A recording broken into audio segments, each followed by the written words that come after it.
minus 10, 9, 8, 7, 6, 5, 4, 3, 2, 1. Ignition and liftoff of Eutelsat Hotbird 13G. Go Falcon 9.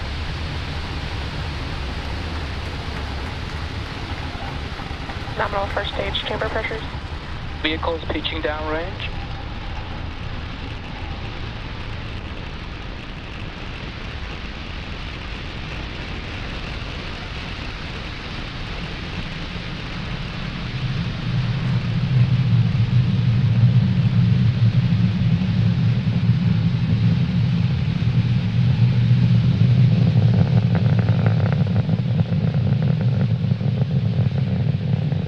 Falcon 9 has successfully lifted off from Pad 40 at Cape Canaveral Space Force Station, carrying Eutelsat Hotbird 13G satellite.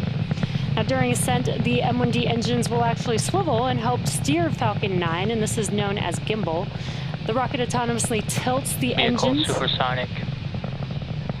The rocket autonomously tilts the engines just a few degrees, and this gimbaling allows the vehicle to perform a gravity turn, which is when we are going vertical but also going horizontal, and you can kind of see that on your screen there. Max Q.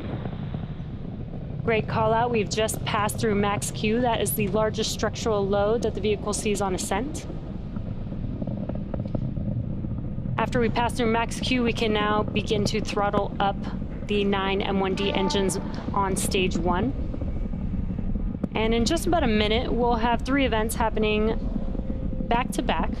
The first will be MECO stage separation, and then SES1, which is second stage engine start 1. Got some really cool views. MVAC is showing in. Really cool views of those 9 M1D engines on the first stage. Now, MECO is main engine cutoff, and that's where all 9 of those engines will shut down, and that prepares the vehicle for stage separation.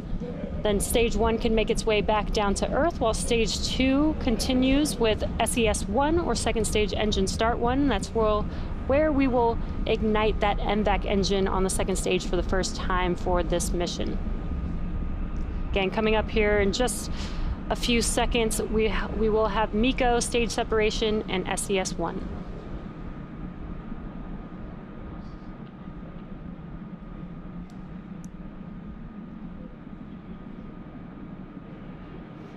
MECO.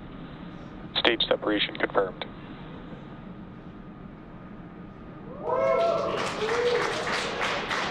MVAC ignition.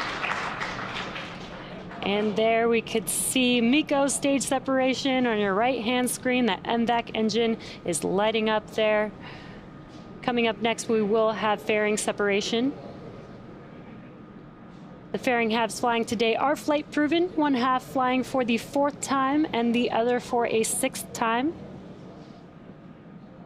And on your left-hand screen is a view of the first stage. The grid fins have now deployed.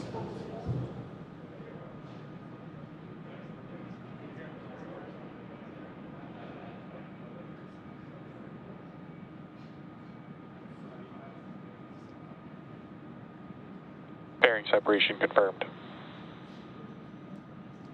And there you can see on your right-hand screen the fairing halves being jettisoned. Now we will be attempting to retrieve these fairing halves again today once they fall back down to Earth using our recovery ship, Bob.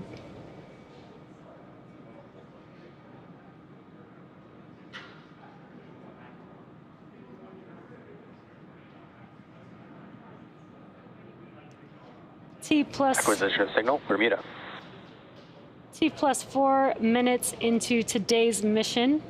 That call out there was just acquisition of signal of one of our ground stations. Now we're in the first of 2 planned MVAC burns prior to satellite deployment, and that's what you're seeing there on your screen is the MVAC on the second stage. The next event will be first stage entry burn, and that'll occur around T plus 6 minutes and 30 seconds. And you should also be able to see that on your screen. Now for that entry burn, we relight 3 M1D engines, starting with the center one, which is the E9 engine, followed shortly thereafter by E1 and E5 engines. This burn is the first of 2 planned burns for the first stage and slows the vehicle down as it passes back into the Earth's atmosphere.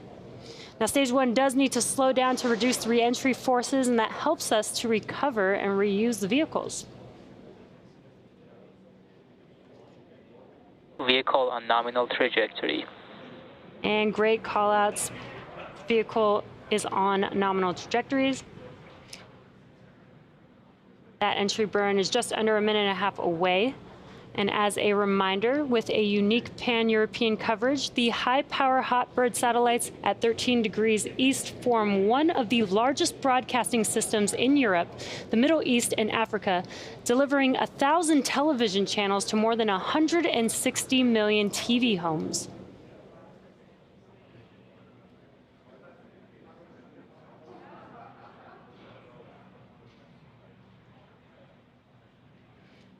Now, during the re-entry burn, Falcon 9 is decelerating by firing its Merlin engines, but it's still moving very rapidly. This causes the vehicle to fly through the Merlin's exhaust gases, which is also called the rocket's plume. And this thin layer of soot from Falcon 9's carbon-based fuel, kerosene, is deposited onto the exterior of the vehicle. Again, entry burn for the first stage is in just under 20 seconds from now.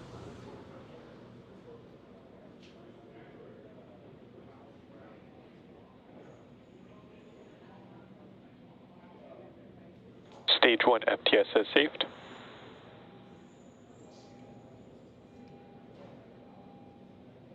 Stage 1 entry burn startup. And as you can see, your left-hand screen light up there. Those 3 engines have ignited. This entry burn will last about 25 seconds long.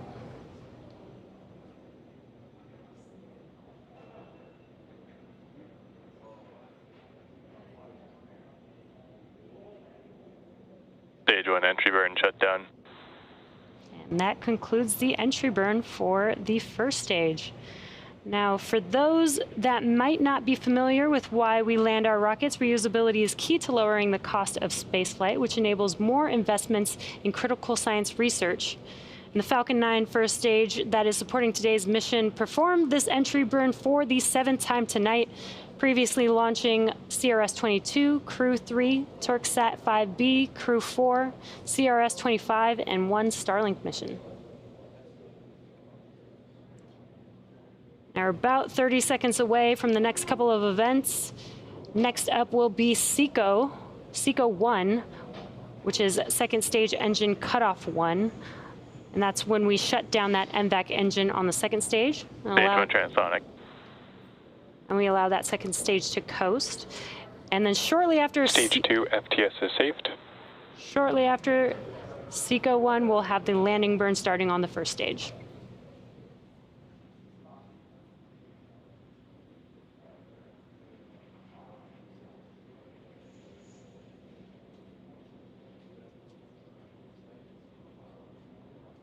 Pico.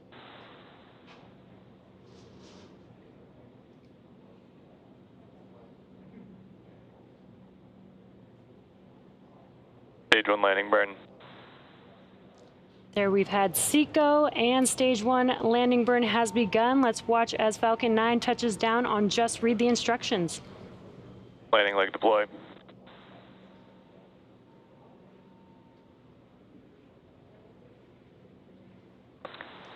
Nominal orbit. Stage 1 landing confirmed. And great news there, and a couple of great call-outs. Falcon 9 has touched down on Just Read the Instructions. This landing marks SpaceX's 152nd recovery of an orbital-class rocket, including first stage landings for Falcon 9 and Falcon Heavy. And we also heard SECO 1 and confirmation of good orbit. So now the mission isn't over just yet. The second stage is now embarking on its first coast phase. After the coast phase, we will light that MVAC engine for a second time around T+29 minutes.